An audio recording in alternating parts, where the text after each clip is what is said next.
La respiration holotropique, c'est une méthode donc inventée par Stanislav Grof qui est issue du Kriya Yoga, du chamanisme et de diverses pratiques et qui a pour principale utilité de permettre un énorme lâcher-prise. C'est à la fois une méthode d'exploration de soi, à la fois une méthode thérapeutique, puisqu'elle libère toutes les énergies retenues, tous les kystes émotionnels, les kystes énergétiques, les kystes de colère ou de chagrin. Et on peut dire que c'est à la fois aussi une pratique spirituelle, puisque dans cet état de paix qu'on peut trouver, dans ces sessions de respiration, il y a une manière de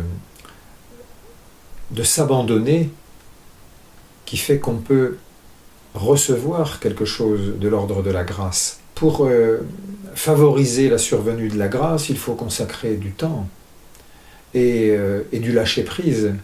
Il faut se positionner comme un animal au repos qui reçoit la guérison de son indigestion ou de sa blessure à la patte.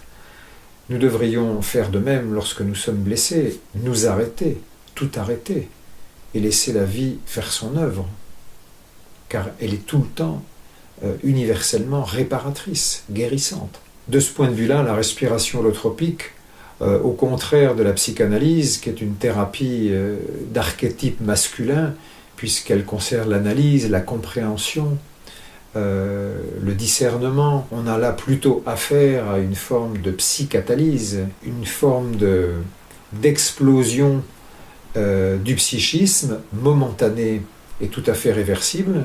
Il n'y a jamais de dissociation dans ces états modifiés de conscience. On n'en voit pas si on sélectionne les gens d'une manière utile et raisonnable. On ne va pas prendre des gens qui ont des troubles psychotiques à faire de la respiration holotropique, non pas parce que ça ne leur ferait pas du bien, mais parce que le contexte d'un week-end ou d'une semaine de stage est trop étroit. Sinon, ça serait très très intéressant de travailler comme ça. Alors, on peut vraiment explorer l'humanité et la nature tous azimuts avec la respiration holotropique.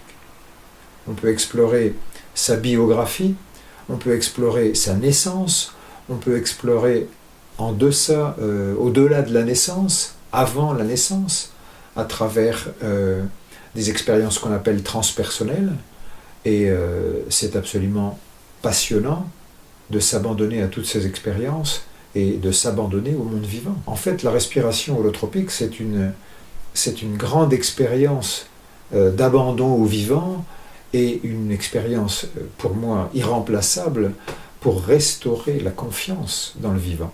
La confiance dans le vivant, c'est aussi la confiance dans la nature guérissante, et c'est aussi être confiant à tout niveau, même à tout niveau, somatique, psychologique et spirituel, et c'est aussi être confiant dans la grande transformation du passage de la mort.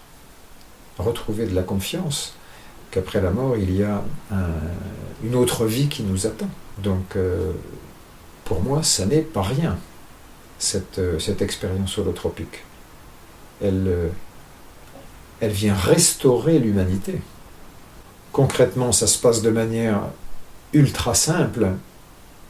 Après avoir préparé la session en faisant connaissance avec les participants, on propose de faire 2 groupes. Un groupe qui va expérimenter la respiration holotropique, l'autre groupe qui va l'accompagner. Les gens se positionnent en binôme, juste pour l'ensemble de l'expérience. Donc, par exemple, le samedi matin, les gens qui ont choisi de faire la respiration seront allongés sur un matelas et à côté d'eux sera assis l'accompagnateur, attitré, tout le long de l'expérience. Il y aura une expérience de 3h30, 4 heures d'état modifié de conscience, d'état élargi de conscience ou holotropique, qui sera induit par l'hyperventilation, c'est-à-dire respirer plus vite et plus fort, pendant le temps nécessaire pour basculer dans un état de conscience élargi.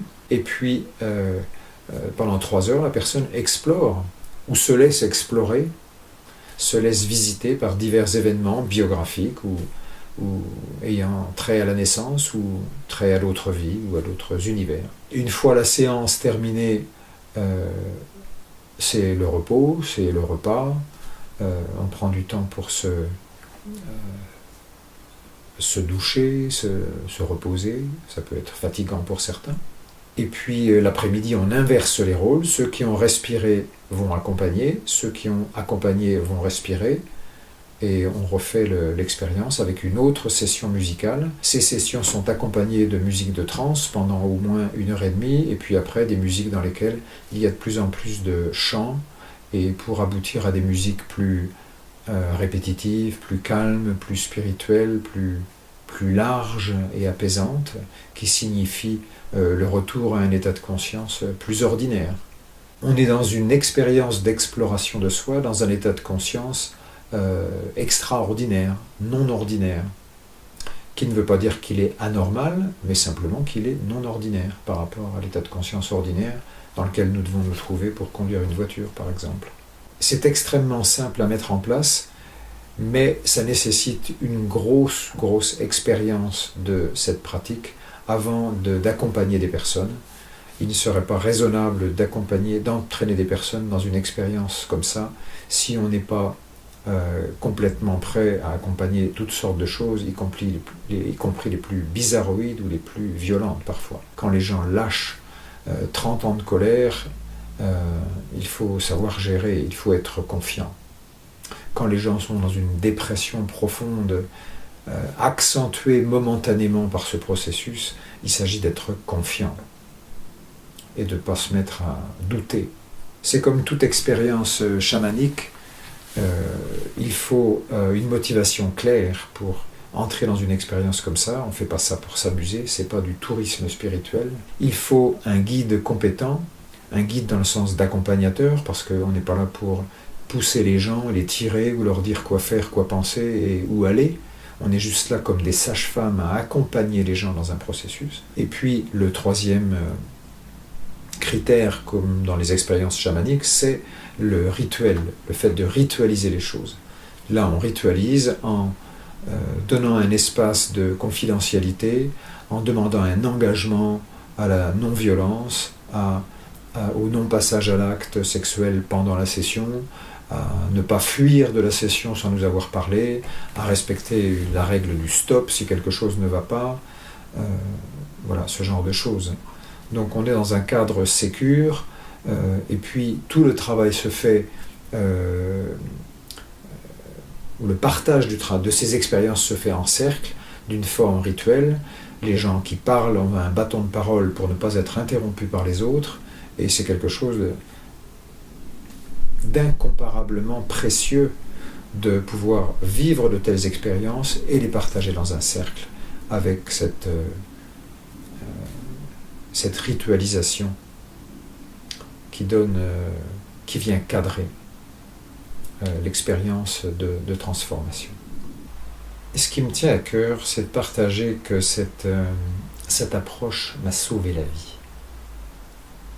Si je n'avais pas connu cette respiration holotropique, je n'aurais pas pu lâcher des siècles de colère, des siècles de perversion, des siècles de chagrin, des siècles de trahison.